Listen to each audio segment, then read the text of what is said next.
334 हैं वर्कर है मेरे पास सब डिटेल्स 100 नहीं आया अभी, ये इंग्लिश वाला 176 उनको तो कुछ देंगे नहीं है 176 फिल पास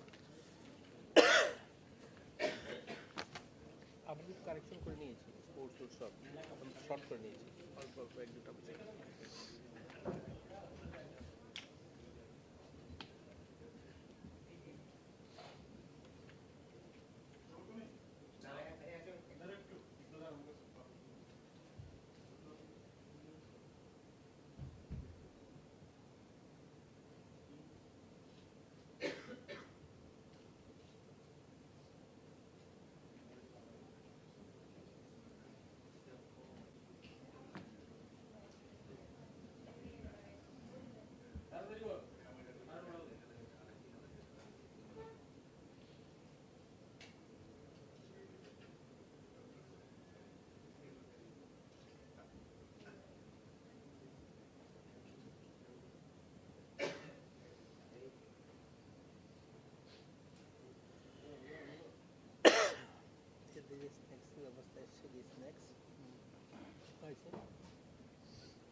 গ্রুপ ডি না ঠিক আছে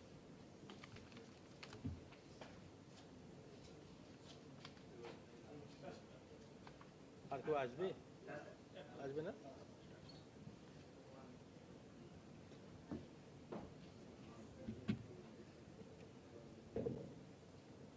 সবাইকে নমস্কার দুর্গাপূজার ঠিক প্রাককালে মিডিয়ার বন্ধু যারা এই সেক্রেটারিয়েট বিল্ডিংয়ে উপস্থিত হয়েছেন সবাইকে আমরা শুভেচ্ছা জানাই অভিনন্দন জানাই আপনারা আপনাদের পরিবারকে নিয়ে এই দুর্গাপুজোতে ভালো কাটান আমরা মায়ের কাছে প্রার্থনা করি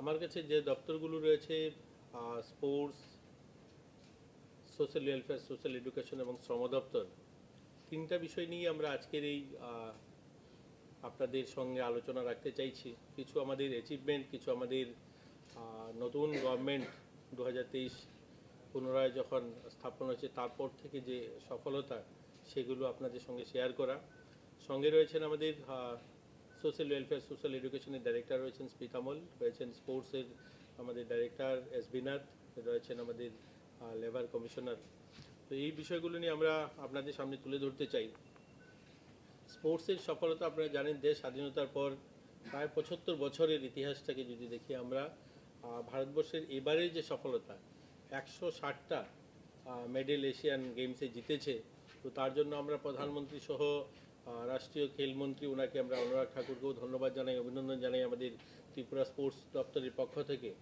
এটা অভিনব জিত আমাদের জন্য ভারতের জন্য পাশাপাশি আমরা ত্রিপুরাও কিন্তু কোনো অংশে পিছিয়ে নেই ত্রিপুরাতেও অনেকগুলো খেলাধুলায় আমরা ইতিমধ্যে সফলতার সঙ্গে এই বছর আমরা শুরু করেছি আমরা যদি দেখি কিছুদিন আগেই 2023 জাতীয় খেলাতে আমাদের এখান থেকে জনজাতি টিম যেটা গিয়েছিল সেটাতে 3টা গোল্ড এবং 3টা সিলভার এবং 5টা ব্রোঞ্জ অর্জন করেছে তো এটাও আমাদের জন্য বড় সফলতা পাশাপাশি আমাদের 2023 ত্রিপুরা টিম একটা ন্যাশনাল লেভেলে যে টুর্নামেন্ট হয় স্কুল স্পোর্টসের সেখানেও আমরা 4টা সিলভার এবং 3টা ব্রোঞ্জ আমরা জিতেছি আমাদের পরিকল্পনা রয়েছে ত্রিপুরাতে ন্যাশনাল আমরা যোগা করব তো এটাও রয়েছে স্কুল লেভেলের আন্ডার 17 ছেলে মেয়েদেরকে ন্যাশনাল যোগা কম্পিটিশন ত্রিপুরাতে হবে সেটাও মোটামুটি তারিখ নির্ধারণ হয়েছে 22 থেকে 27 নভেম্বর ত্রিপুরাতে সেটা হবে গোটা দেশ থেকে ছেলেমেয়েরা আসবে এখানে এই ধরনের একটা বড় আয়োজন আমরা করতে পারবো আমরা আশাবাদী এবং তা নিয়ে আমাদের দপ্তরের যারা রয়েছেন তারা সেগুলো নিয়ে কাজ করছেন ইতিমধ্যে আমাদের আমবাসাতে একটা বড় যুব আবাস 200 বেডের সেখানে অলমোস্ট কমপ্লিট সেটাকে মাননীয় মুখ্যমন্ত্রীর হাত দিয়ে উদ্বোধন হবে তার অপেক্ষায় রয়েছে সেটা খুব শীঘ্রই আমরা উদ্ঘাটন করব আমাদের ইনডোর হল আপনারা জানেন এনআরসিসি যেটা আমাদের নেতাজি চৌমুহনীতে রয়েছে সেখানে সেটাকে একটু আপগ্রেড করার সেটাকে রিপেয়ার আপনারা দেখেছেন অনেকগুলো কাজ ইতিমধ্যে যেগুলো ভেঙে পড়ছে অনেকগুলো শীট সেগুলোকে রিপেয়ার করার জন্য আমরা 50 লক্ষ টাকা আমাদের দপ্তর থেকে দেওয়া হয়েছে পিডব্লিউডিকে সেটা শীঘ্রই সেটা মেরামতের কাজ হবে এবং সেখানে একটা নতুন বাস্কেট কোর্ট সেটা তৈরি করা হচ্ছে বাইরে যে খালি জায়গা রয়েছে সেখানে। দুটা নতুন যুব আবাস তৈরির জন্য 25 কোটি টাকা সরকার মঞ্জুরি দিয়েছে, আমাদেরকে বাজেটে ছিল। একটা উদয়পুরে যুব আবাস তৈরি হবে এবং একটা ঊনকোটি জেলাতে কৈলাস শহরে যুব আবাস হবে, তার জমি নির্ধারণ করা হয়েছে। সেটা শিলান্যাসের জন্য আমরা তৈরি, আমাদের মাননীয় মুখ্যমন্ত্রী তারিখ দিলেই সেটাও শিলান্যাস হবে। শান্তির বাজারে একটা স্টেডিয়াম, একটা ফুটবল স্টেডিয়াম শান্তির বাজারে নির্মাণ হবে, সেটারও ইতিমধ্যে ফান্ড দিয়ে দেওয়া হয়েছে, সেখানে কাজ শুরু হবে, সেটারও টেন্ডার হবে, শিলান্যাস হবে। খেলো ইন্ডিয়া প্রকল্পে যেগুলো আমাদের কাজ আগে শুরু হয়েছিল, আপনারা জানেন আমাদের হকি কোর্ট যেটা বাধারঘাটে, আমাদের পানিসাগর ফুটবল মাঠ যেটা সিনথেটিক কোর্ট করা হচ্ছে কোয়াইতে, যেগুলো অসম্পূর্ণ ছিল, যেগুলো হাফডান হয়ে আছে, সেগুলোকেও আমরা টাইমলাইন বেঁধে দিয়েছি, যারা কাজ করছে মার্চের মধ্যে কমপ্লিট সেগুলোকে করা। সবগুলো মাঠ আমরা মার্চের মধ্যে কমপ্লিট করে নেব। আর তারপরে আমরা বড় লেভেলে কোনো ধরনের টুর্নামেন্ট বাইরে ন্যাশনাল লেভেলেও আমরা সেগুলো করতে পারবো। তার জন্য এই মাঠগুলো আমরা সিনথেটিক ট্র্যাক, অ্যাথলেটিক ট্র্যাক যেগুলো হচ্ছে এগুলো অলমোস্ট আধা কোনোটা 60-70%, 75% কাজ হয়ে আছে, সেগুলো আমরা করে নেব। আমাদের মাননীয় মুখ্যমন্ত্রীর একটা আমাদের বাজেটে তিনি বলেছিলেন যে মুখ্যমন্ত্রী ট্যালেন্ট সার্চ আমাদের একটা স্কিম, এর মধ্যে দিয়ে মুখ্যমন্ত্রী ক্রীড়া উন্নয়ন প্রকল্প, আমাদের রাজ্যে ছেলেমেয়েরা যখন বাইরে খেলতে যেতেন, আমাদের এখানে কোনো ধরনের তাদের বিমার ব্যবস্থা ছিল না। তার জন্য কি হতো, বাইরে ছেলেমেয়েরা খেলতে গেলে সেখানে কোনো দুর্ঘটনাগ্রস্ত হলে তাদেরকে সরকারি সাহায্যের ব্যবস্থা ছিল না। তো আমরা তাদেরকে সেই বিমার আওতায় আনা এবং ট্যালেন্ট মফস্বল থেকে, গ্রামীণ এলাকা থেকে ট্যালেন্ট সার্চ করে বের করে আনা, প্রতিভাবান খেলোয়াড়দেরকে গ্রাম থেকে তুলে আনা, তাদেরকে ফাইন্যান্সিয়ালি সাপোর্ট করা, সেটাও একটা স্কিম রয়েছে। তো মুখ্যমন্ত্রী ক্রীড়া উন্নয়ন প্রকল্প সেটাও মঞ্জুরি দেওয়া হয়েছে, সেটাও আমরা খুব শীঘ্রই করব। তো এগুলো আমাদের মোটামুটি স্পোর্টস সম্বন্ধিত যে আমাদের উন্নয়ন বা আমরা যেগুলো করতে যাচ্ছি বা যেগুলো আমরা সফলতার সঙ্গে করতে পেরেছি আমরা ইতিমধ্যে, সেগুলো আপনাদের সামনে আমরা তুলে ধরলাম। আমাদের লেবার ডিপার্টমেন্টের অনেকগুলো কাজ, লেবার ডিপার্টমেন্টের যেমন জিআরবিটিতে আপনারা জানেন রেজাল্ট বেরিয়েছে, গ্রুপ ডিতে আবার পরীক্ষার জন্য তারিখ দেওয়া হয়েছে, ডিসেম্বরের 1 তারিখ থেকে হবে। অলরেডি গ্রুপ সিতে যারা যারা নাম এসছে, যারা ইন্টারভিউতে যারা বেরিয়েছেন, যারা চাকরি পাবেন, তাদের অলরেডি আমরা প্রত্যেক ডিপার্টমেন্টের রিকোয়েশন অনুযায়ী তাদেরকে আমরা দিয়ে দিয়েছি। প্রত্যেক ডিপার্টমেন্ট তাদের অ্যাপয়েন্টমেন্ট লেটার পাঠিয়ে দেবে, তাদের সেই প্রক্রিয়ার কাজও শুরু হয়েছে। গ্রুপ ডিতে ইন্টারভিউর জন্য আপনারা জানেন তাদের এখন অলরেডি ডেট ঘোষণা হয়ে গিয়েছে, তো সেটাও খুব শীঘ্রই হবে। এটা আমাদের লেবার ডিপার্টমেন্টের একটা কাজ। লেবার ডিপার্টমেন্টের বড় একটা কাজ আমরা সফলতার সঙ্গে করেছি, সেটা লম্বা সময় পেন্ডিং ছিল, সেটা নিয়ে খুব একটা ভাবা হয়নি কোনো সময়। যারা চা শ্রমিক, যারা চা বাগানে যারা কাজ করেন, তাদের চা শ্রমিক কল্যাণ প্রকল্পে যেমন তাদের জমি দেওয়া হয়েছে 2000 পরিবারকে। অলরেডি মাননীয় মুখ্যমন্ত্রী মানিক শাহর নেতৃত্বে আমরা 2000 পরিবারকে জমির অ্যালটমেন্ট দিয়েছি, সেটাও একটা সফল কার্যক্রম। যদিও এটা রেভিনিউ ডিপার্টমেন্টের কাজ, কিন্তু আমরা লেবার ডিপার্টমেন্ট সেটাকে নিয়ে মনিটরিং করা বা তাদের কাছে কাজটা পৌঁছে দেওয়া, সেটা যেমন করেছে।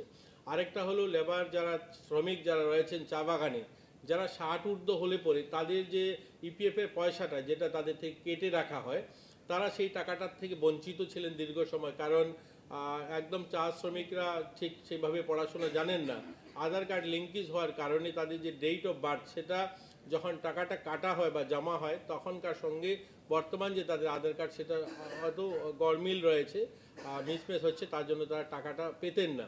সেগুলোকে আমাদের লেবার দপ্তর প্রত্যেকটা বাগানে গিয়ে ক্যাম্প করে আজ তাদেরকে কিন্তু সেটা প্রায় আমি বলতে পারি 80-90% এটা আমরা সফলতার সঙ্গে করতে পেরেছি। এবং তারা দীর্ঘ সময় ধরে, যারা 70-80 হয়েছে, এরকমও ঘটনা রয়েছে, অনেক মারা গেছেন যারা তাদের টাকা পাননি, তাদের জমানো টাকা, তাদেরকে সেই টাকা ফিরিয়ে দেওয়ার ব্যবস্থা আমাদের দপ্তর করেছে।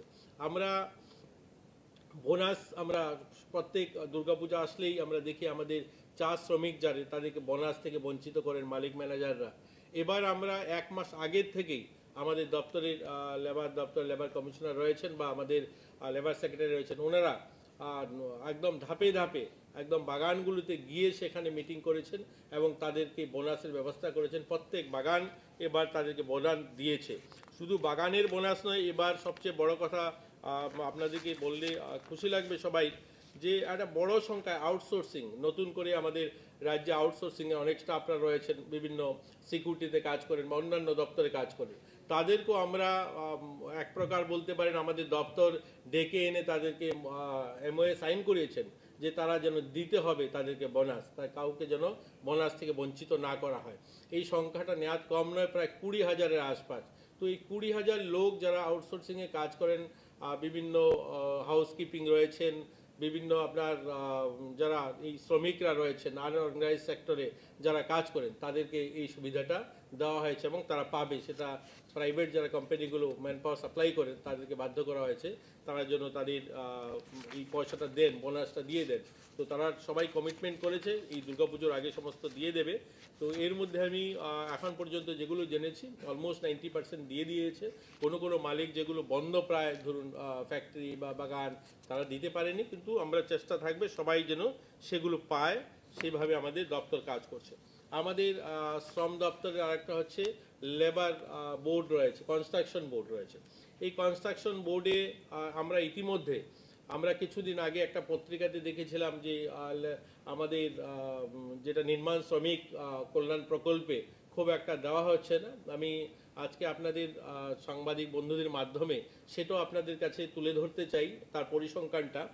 আমরা প্রায় মহিলা নির্মাণ শ্রমিক যেটা বিবাহ যোজনা রয়েছে, এই ফাইন্যান্সিয়াল ইয়ারে, এই বছর যে নতুন ফাইন্যান্সিয়াল ইয়ারে আমরা 135 জনকে দিয়েছি। যে স্কিমটা রয়েছে তারা 50,000 টাকা বিয়ের জন্য পায়। আমাদের মেয়েরা যারা শ্রমিকের কাজ করেন, নির্মাণ শ্রমিকের কাজ করেন, সেই সংখ্যাটা 135 জনকে আমরা এই ফাইন্যান্সিয়াল ইয়ারে অর্থাৎ 2022-23 ফাইন্যান্সিয়াল ইয়ার আমরা তাদেরকে দিয়েছি। এডুকেশন বেনিফিট আমাদের যাদেরকে দেওয়া হয়েছে এটা 6,960 জনকে, যারা নির্মাণ শ্রমিকের ছেলে মেয়েরা যারা আলাদা আলাদা ক্লাস 1 থেকে 3 পর্যন্ত, একটা গ্রেড 3 থেকে 5 পর্যন্ত যারা মাধ্যমিক এবং যারা গ্র্যাজুয়েট, তাদের জন্য আলাদা আলাদা অ্যামাউন্ট রয়েছে। তো সেই সংখ্যাটা প্রায় আপনার 6,960 জনকে এই বেনিফিট দেওয়া হয়েছে। যারা গর্ভবতী মায়েরা যারা রয়েছেন এই যারা নির্মাণ শ্রমিকের মধ্যে, তাদেরকেও প্রায় 5 জনকে দেওয়া হয়েছে।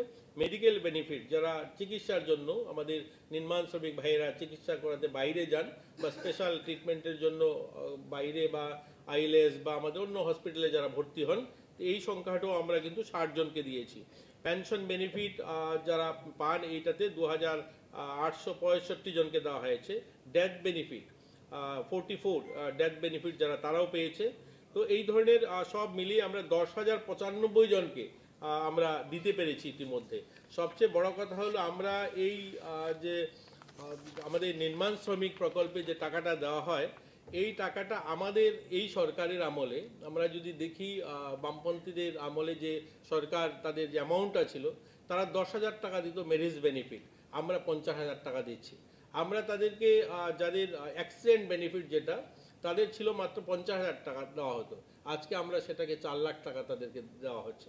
চিকিৎসার ক্ষেত্রে তাদের সবচেয়ে লিমিট ছিল 10,000 টাকার থেকে 50,000 টাকা, সেটাকে বাড়িয়ে আমরা 5 লক্ষ টাকা করেছি ম্যাক্সিমাম। তো এই ধরনের অনেকগুলো, যেখানে তাদের সময় মাত্র 6,000 টাকা ছিল জেনারেল মাস্টার ডিগ্রি কোর্সের জন্য, এখন আমরা 10,000 টাকা দিচ্ছি। আপনার টেকনিক্যাল কোর্সের জন্য যারা আইটিআইতে বা কোথায় ডিপ্লোমা কোর্স করতেন তাদেরকে 8,000 টাকা দেওয়া হতো, আমরা 12,000 টাকা দিচ্ছি। যেখানে জেনারেল ডিগ্রির জন্য অর্থাৎ গ্র্যাজুয়েশনের জন্য যেখানে 5,000 টাকা দেওয়া হতো, আমরা 20,000 টাকা দিচ্ছি। এই ধরনের প্রত্যেকটা ক্ষেত্রে আমরা অ্যামাউন্টটাও বাড়িয়েছি এবং সংখ্যাটাও আমরা বাড়িয়েছি। আজকে আমরা তাদেরকে এই সুবিধাটা আমরা দিতে পেরেছি। তো আমাদের শ্রম দপ্তরের এই কাজগুলো ইতিমধ্যে চলছে। আমরা নতুন করে যে সমস্ত ক্র্যাশার ইউনিট অর্থাৎ পাথর ভাঙার, যেহেতু রাজ্য উন্নয়ন করছে, আমরা দেখছি সবাই যেভাবে ন্যাশনাল হাইওয়ে কনস্ট্রাকশন, বড় বড় বিল্ডিং তৈরি হচ্ছে, শপিং মহল তৈরি হচ্ছে, তো এই সমস্ত ডেভেলপমেন্টের কাজের জন্য কিন্তু শ্রমিক একটা বড় প্রায়োরিটি, অর্থাৎ শ্রমিক ছাড়া এগুলো করা সম্ভব নয়। এবং পাথর ভাঙা, ইট ভাটাতে কাজ করে সেগুলো করা সম্ভব নয়। তো আমাদের দপ্তরের যারা লেবার ইন্সপেক্টররা রয়েছে তারা সময় সময় সেগুলোকে ভিজিট করছে এবং সেগুলোকেও আমরা তাদেরকে বাধ্য করছি তাদেরকে ইএসআই করিয়ে দিতে। এবং ইএসআই হসপিটালের জন্য অলরেডি প্রসেসিং রয়েছে, যেটা আমাদের বুদ্ধজংনগরে যেটা নির্মাণ হবে সেটাও আন্ডার প্রসেস রয়েছে, সেটাও খুব শীঘ্রই কাজ শুরু হবে। আমাদের পরিকল্পনা রয়েছে কিছু লেবার শেড তৈরি করা জিবি হসপিটালের আশপাশে, কোথায় যারা চিকিৎসা করতে আসেন তারা যেন সেখানে সেই শেডে থাকতে পারেন কম পয়সাতে, এই ধরনের একটা পরিকল্পনা রয়েছে। আমাদের পরিকল্পনা রয়েছে লেবার বোর্ডের মাধ্যমে, কনস্ট্রাকশন বোর্ডের মাধ্যমে হেলথ পরিষেবা, মোবাইল হেলথ পরিষেবা দেওয়ার, সেগুলো নিয়ে আমাদের পরিকল্পনা রয়েছে। সেই দিশাতে আমাদের আধিকারিকরা কাজ করছে, আমরা সেগুলো খুব শীঘ্রই করতে পারবো। আমাদের সোশ্যাল ওয়েলফেয়ার এবং সোশ্যাল এডুকেশনের কিছু বিষয় যেগুলো বলুন।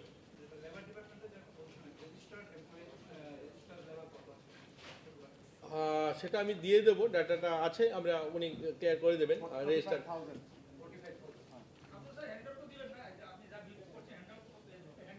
এই অনেকগুলো তো কম্পাইল করা, ঠিক আছে, দেখবো সেটা আমি। আচ্ছা ঠিক আছে, দেখা যাবে। আচ্ছা শুনুন, এরপরে হচ্ছে social welfare and social education ডিপার্টমেন্টের অনেকগুলো কাজ ইতিমধ্যে আমরা সফলতার সঙ্গে যেগুলো করেছি সেগুলো এক দুটা বিষয় আমি তুলে ধরছি। আমরা নতুন আমাদের রাজ্যে নতুন আমাদের 234টি নতুন অঙ্গনওয়াড়ি সেন্টার বানানো হয়েছে ইতিমধ্যে আমাদের এই ফাইন্যান্সিয়াল ইয়ার। 234টি অঙ্গনওয়াড়ি সেন্টার, যার মধ্যে 44 অর্থাৎ 44টা অঙ্গনওয়াড়ি সেন্টার রয়েছে ব্লু সেটেলমেন্ট এরিয়াগুলোতে, যেখানে রিয়াং শরণার্থী শিবির নতুন করা হয়েছে, যেখানে তাদেরকে পুনর্বাসন দেওয়া হয়েছে, সেখানে 44টা সেন্টার নতুন করা হয়েছে। এবং এর মধ্যে আমরা ধলাই জেলাতে 200টা অঙ্গনওয়াড়ি সেন্টারকে সক্ষম অঙ্গনওয়াড়ি সেন্টার অর্থাৎ আপগ্রেড, আমাদের মাথায় এরকম একটা ঢুকে গিয়েছে, সবাই ভাবি অঙ্গনওয়াড়ি সেন্টার মানে খিচুড়ি খাওয়ার, সেখানে একবেলা খেতে পারবে ছোট বাচ্চারা। আমরা এর থেকে বের করে আনতে চাইছি, আমরা সক্ষম অঙ্গনওয়াড়ি সেন্টার আমরা শুরু করেছি 200টা অঙ্গনওয়াড়ি সেন্টারকে, এবং সেখানে smart class, LED screen, electricity, পাংখা, অর্থাৎ যেগুলো একটা মডার্ন প্রাইভেট স্কুলে থাকে সেই ধরনের আমরা অঙ্গনওয়াড়ি সেন্টার নির্মাণের জন্য শুরু করেছি। 200টা অঙ্গনওয়াড়ি সেন্টারকে সক্ষম অঙ্গনওয়াড়ি সেন্টার নেওয়া হয়েছে। তার মধ্যে 50টা অঙ্গনওয়াড়ি সেন্টারে অলরেডি টেন্ডার প্রসেস হয়েছে, টিভি লাগানো হবে, পেন্টিং করানো হবে, সেগুলো আপগ্রেড করা। তো সেভাবে আমরা করছি। আমরা অঙ্গনওয়াড়ি সেন্টারগুলোকে গ্রেডিং করেছি।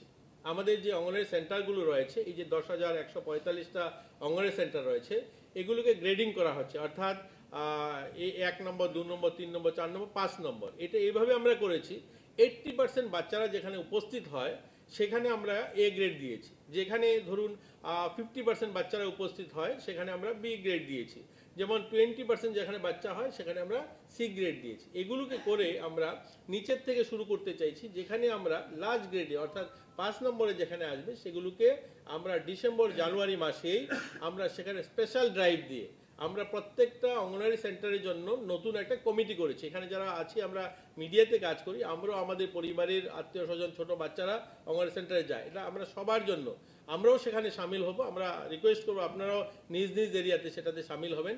আমরা জনপ্রতিনিধি, সোশ্যাল ওয়ার্কার, অভিভাবক, যারা যাদের বাচ্চারা পড়ে, যেভাবে স্কুলে এসএমসি কমিটি রয়েছে ঠিক আমরা অঙ্গনওয়াড়ির জন্য কমিটি করছি, অর্থাৎ সেখানকার অভিভাবক যারা রয়েছেন বা কোনো অফিসাররা সেখানে বসবাস করেন, সবাইকে নিয়ে একটা টিম তৈরি করছি এবং তাদের মনিটরিংয়ে সেই সমস্ত স্কুল চলা। এবং তারা, আমরা ওই 2 মাস আমাদের কাজ থাকবে ওই সমস্ত গার্জিয়ানের কাছে যাওয়া, তাদের সঙ্গে কথা বলা, তারা যেন বাচ্চাদেরকে নিয়ে আসে। তো আমরা যেগুলো ওই নিচের থেকে শুরু করবো এগুলোকে আপগ্রেড করার জন্য, তো সেটা শুরু হয়েছে আমাদের। আমার নজরে একটা বিষয় এসেছিল মিডিয়ার মাধ্যমে, শাড়ি এবং তাদের পাঁচরা যারা পরেন আমাদের অঙ্গনওয়াড়িতে, যারা তাদের দেওয়া হয়নি। আমি সেটা বলতে চাই, 2019-20 আপনারা জানেন গোটা পৃথিবী মহামারী করোনার একটা সমস্যায় ছিল, গোটা পৃথিবীতে ফাইন্যান্সিয়াল একটা ক্রাইসিস ছিল, কিন্তু আমাদের ভারত সরকারও তখন আমাদের যে ফান্ডটা দেন এই অর্থাৎ কাপড় কেনার জন্য, সেই ফান্ডটা দেওয়া হয়নি। তো সেখানে লেখা হয়েছিল পত্রিকাতে যে আমাদের ব্যবস্থাপনা বা আধিকারিকরা, তো সেরকম নয়, আমাদেরকে টাকা দেওয়া হয়নি কেন্দ্র থেকে, যেহেতু এই স্কিমগুলো কেন্দ্র সরকার চালান, তো কেন্দ্র থেকে যেহেতু টাকা আসেনি সেগুলো দেওয়া হয়নি। আমরা 22-23 ফাইন্যান্সিয়াল ইয়ারে, আমরা আগে যেহেতু টাকা দেওয়া হয়নি, এখন কেন্দ্র আমাদেরকে টাকা দিয়েছে, আমরাও 22-23 ফাইন্যান্সিয়াল এবং 23-24 অর্থবৎসরে তাদেরকে শাড়ি এবং তার 2টো করে শাড়ি 5টা কেনার জন্য অলরেডি আমরা আমাদের সিডিপিও আমরা লেভেলে টাকা পাঠিয়ে দিয়েছি, স্যাংশন দিয়ে দেওয়া হয়েছে, সেখানে তারা সেগুলো কিনে নেবে। আমাদের রাজ্যে আপনারা জানেন যে সামাজিক ভাতা, 30,000 নতুন সামাজিক ভাতা দেওয়া হবে, যারা মুখ্যমন্ত্রী সামাজিক প্রকল্পে 30,000 নতুন দেওয়ার অলরেডি কাজ, অ্যাপ্লিকেশন নিয়ে নেওয়া হয়েছে, স্ক্রুটিনি চলছে, খুব শীঘ্রই সেটাও আমরা দিয়ে দেব। সেটা স্ক্রুটিনি বা যেগুলো অফিসিয়াল কাজ রয়েছে সেগুলো কমপ্লিট হলেই আমরা সেগুলো দিতে পারবো। আমাদের এখন পর্যন্ত আমাদের অঙ্গনওয়াড়ি সেন্টারের জন্য নতুন করে আমরা এই নতুন গভর্নমেন্ট আসার পর অর্থাৎ পুনরায় ভারতীয় জনতা পার্টি সরকার প্রতিষ্ঠা হওয়ার পর আমরা 334 জন নতুন অঙ্গনওয়াড়ি ওয়ার্কারদেরকে আমরা এখন পর্যন্ত তাদেরকে অ্যাপয়েন্টমেন্ট লেটার দিতে পেরেছি এবং তারা তাদের কাজে যোগ দিয়েছে। এরকম 176 জন যারা অঙ্গনওয়াড়ি হেল্পার তারাও ইতিমধ্যে কাজে যোগ দিয়েছে, যাদেরকে আমরা নতুন অ্যাপয়েন্টমেন্ট দিচ্ছি। সবচেয়ে বড় কথা হলো আমরা অঙ্গনওয়াড়ি ওয়ার্কার যারা অনেক দিন ধরে কাজ করছেন, এডুকেটেড যারা অঙ্গনওয়াড়ি ওয়ার্কার, তাদের মধ্যে থেকে 100 জন অঙ্গনওয়াড়ি ওয়ার্কারকে আমরা তাদের প্রমোশন দিয়ে তাদেরকে সুপারভাইজার করেছি। আমরা অঙ্গনওয়াড়ি সেন্টারগুলো মনিটরিং করার জন্য আমাদের স্টাফ সংখ্যা কম ছিল, সেখানে আমরা 100 জন অঙ্গনওয়াড়ি ওয়ার্কার যারা এডুকেটেড, যারা দীর্ঘদিন ধরে কাজ করছেন, তাদের সিনিয়রিটি বেসিসে আমরা সেখানে তাদের 100 জনকে অঙ্গনওয়াড়ি ওয়ার্কার থেকে অঙ্গনওয়াড়ি সুপারভাইজার করা হয়েছে, তারা সেগুলো দেখছেন। বাকি আমাদের আরও কিছু স্কিম আমাদের সোশ্যাল ওয়েলফেয়ারে থাকে, যেগুলো অনেকেই সেটা জানেন, অনেকেই জানেন না। জুভিনাইল জাস্টিস ফান্ড, এটা অনেক সময় মানুষের বলেন যে আসলে এটার থেকে সুবিধা কারা পায়। জুভিনাইল জাস্টিস ফান্ড থেকে এখন আমরা 2023-24 অর্থবছরে 23 জনকে আর্থিক সহায়তা করা হয়েছে, অর্থাৎ চিকিৎসার জন্য গরিব বাচ্চারা যারা চিকিৎসা করতে পারেন না, একদম অসহায় যারা, তাদেরকে কম মিনিমাম আমরা 10,000 টাকার থেকে শুরু করে 3 লক্ষ টাকা অবধি এরকম 23 জন বাচ্চাকে ইতিমধ্যে আমরা চিকিৎসার জন্য সাহায্য করতে পেরেছি এবং আমরা করেছি। এরকম দিব্যাঙ্গ যারা রয়েছে, আমরা এখানে দিব্যাঙ্গ আমাদের রাজ্যে অনেকেই বলেন যে কত সংখ্যা, দিব্যাঙ্গ 14,726 জন দিব্যাঙ্গ যাদেরকে ভাতা দেওয়া হয়। ইনস্ট্যান্ট আমরা আমাদের এই গভর্নমেন্ট আসার পরে, আমাকে দায়িত্ব দেওয়ার পরে, যখনই আমরা যেখানে দেখি আমরা কোনো দিব্যাঙ্গ রয়েছেন 100% পাওয়ার উপযুক্ত সে ভাতা পেতে পারে, আমরা ইনস্ট্যান্ট 1 সপ্তাহের মধ্যে দিয়েছি, 5 দিনের মধ্যে দিয়েছি। এরকমও ঘটনা রয়েছে, আমাদের আধিকারিকরা এত স্পিডে কাজ করেছে, 1 সপ্তাহের মধ্যে আমাদের সামনে আসার পরে সঙ্গে সঙ্গে আমরা তাদেরকে দিয়েছি। এইচআইভি পেশেন্টও ভাতা পান, সামাজিক ভাতা। 2036 জন এইচআইভি পেশেন্ট যারা 2,000 টাকা করে মাসে ভাতা পান। ইতিমধ্যে আমরা এই 3 মাসে আমরা আরও 83 জন এইচআইভি পেশেন্টকে ভাতা দিতে শুরু করেছি, যারা ভাতা পান, যাদের অ্যাকাউন্টে অলরেডি চলে গিয়েছে পয়সা, এরকম নতুন 83 জনকে। আমরা ক্যান্সার পেশেন্ট মান্থলি, এই ক্যান্সার পেশেন্ট অনেকেই জানেন না, আমরা অনেকেই জানতাম না, ক্যান্সার পেশেন্ট যারা, তারাও ভাতা পান। 2,865 জন ক্যান্সার পেশেন্ট ত্রিপুরাতে ভাতা পান। এর মধ্যে আমরা এই গভর্নমেন্ট অর্থাৎ আমাকে দায়িত্ব দেওয়ার পরে 270 জন নতুন ক্যান্সার পেশেন্টকে আমরা ভাতা দিতে শুরু করেছি, যারা ইতিমধ্যে ভাতা পান, তাদের অ্যাকাউন্টে ভাতা চলে গিয়েছে। তো 2,000 টাকা ভাতা মান্থলি, 2,000 টাকা, তিনি যতদিন জীবিত থাকবেন ততদিন 2,000 টাকা ভাতা পাবেন। এইচআইভি পেশেন্টও যারা 2,000 টাকা মান্থলি, যতদিন তিনি বেঁচে থাকবেন ততদিন গভর্নমেন্ট তাকে 2,000 টাকা ভাতা দেবে। জুভিনাইল যেটা ফান্ড রয়েছে চিকিৎসার জন্য, সেটা শুরুটা 2,000 টাকা হতে পারে, কিন্তু ম্যাক্সিমাম লিমিট 3 লক্ষ টাকা জুভিনাইল জাস্টিস ফান্ড থেকে তাদেরকে দেওয়া হয়। মিশন বাৎসল্যে আমরা যারা সিঙ্গেল প্যারেন্টস, অর্থাৎ বাবা নেই বা বাবা মারা গেছেন বা বাবা ছেড়ে দিয়েছেন, গরিব বাচ্চা, এই ধরনের শিশুদেরকেও আমরা 4,000 টাকা করে প্রতি মাসে দেই এবং তাদেরকে আমরা হোমে রাখার ব্যবস্থা, বা সে বাড়িতে থেকেও পড়াশোনা করতে পারে, 4,000 টাকা করে মাসে দেওয়া হয়, এদেরকেও আমরা দিতে শুরু করেছি। তো মোটামুটি আমরা এই কাজগুলো ইতিমধ্যে আমাদের সোশ্যাল ওয়েলফেয়ার, সোশ্যাল এডুকেশন এবং আমাদের শ্রম দপ্তর এবং স্পোর্টস, তো এই বিষয়গুলো নিয়ে আপনাদের সামনে যে আমরা এই কাজগুলো সফলতার সঙ্গে আমরা করেছি। আগামী দিন আপনাদের সহযোগিতা আরও করার আমাদের চেষ্টা থাকবে। আর বিশেষ কিছু যদি আর আপনাদের জানা থাকে, আমাদের আধিকারিকরা রয়েছেন, আপনারা জিজ্ঞাসা করতে পারেন।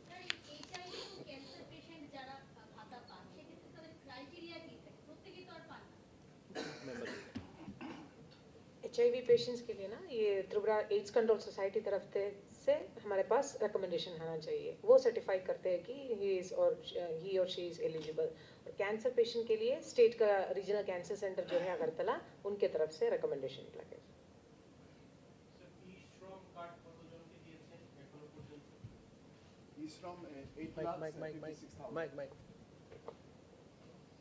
$8,56,000 না, এখন আমাদের কাছে তো নেই। স্যার, স্পোর্টসের ব্যাপারে বলছিলেন যে অসমাপ্ত কাজগুলো সমাপ্ত করার প্রয়াস চলছে, তো সেক্ষেত্রে নরসিংগড়ে যে আমাদের একটা স্টেডিয়াম হচ্ছে বহু বছর থেকে, এটা মানে বিগত সরকারের সময় থেকে এটা আটকে রয়েছে বা এখন আবার শুরু হয়েছে, তার অগ্রগতি কত? আর নরসিংগড়ে যে স্টেডিয়ামটা হচ্ছে এটা ত্রিপুরা সরকারের নয়, এটা TCA Tripura cricket association BCCI এর অর্থ সহযোগিতা তারা করছেন। তো এটা আমাদের সরকারি দপ্তরের অধীনে নয়, তারপরেও আমরা যেহেতু স্পোর্টস রিলেটেড আপনারাও জিজ্ঞাসা করছেন, ক্রিকেটটা স্বতন্ত্র বোর্ড, তারা তাদেরটা করে, তারপরেও গভর্নমেন্ট নজরদারি রাখছে। আমার যতটুকু ধারণা হয়তো 5-6 মাসের মধ্যে তারা কমপ্লিট করে দেবে।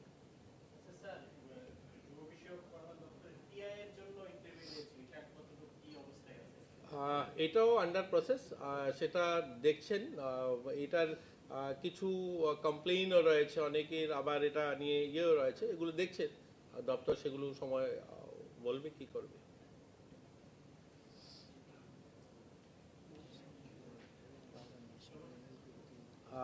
আর একটা বিষয় আমি বলা হয়নি, আমরা এবার আমাদের যুব বিষয়ক ক্রীড়া দপ্তর থেকে আমরা পত্র পত্রিকায় বিজ্ঞপ্তিও দিয়েছি, আর আমরা সবার কাছে আপিলও করেছিলাম এই হল থেকেই মিডিয়ার মাধ্যমে, যে আমরা সমস্ত ক্লাবগুলোকে অনুরোধ করেছি নেশামুক্ত ত্রিপুরা নির্মাণের ক্ষেত্রে সবাই যেন অংশীদার হয়।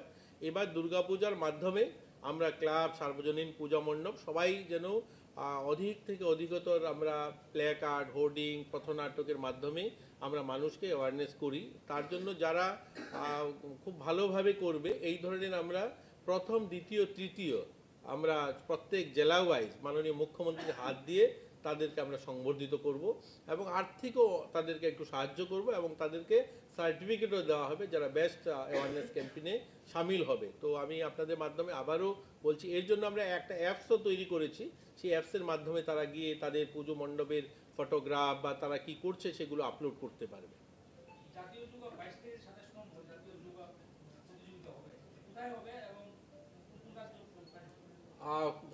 আন্ডার 17 আর স্কুল লেভেল, আন্ডার 17 গোটা ভারতবর্ষ থেকে প্রত্যেক রাজ্য থেকেই আসবে এবং সেটা এখনো স্থান নির্ধারণ আগরতলাতেই হবে। তো আগরতলাতে আমাদের যে রয়েছে, যেমন আমাদের এনআরসিসি রয়েছে, যেখানে যেখানে রয়েছে থাকা বা করার সেখানেই হবে। তো এখনো ফাইনাল সবকিছু হয়নি, আপনাদেরকে তারিখটা আমি অ্যাডভান্সই বললাম।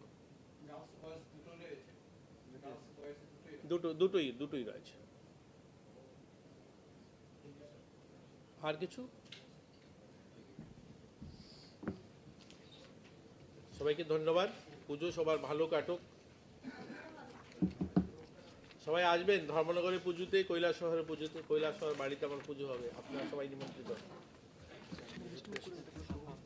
আর এখানে আপনাদের জন্য একটু মিষ্টির ব্যবস্থা আছে, পুজোর মিষ্টি মুখ করে যাবেন পুজোতে। আর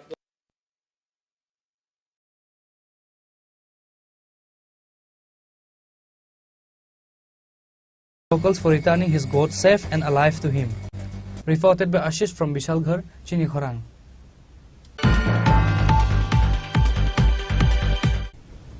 A 13-year-old young boy studying in class 7 took his life when he got scolded by his mother after he came home fighting with his friends.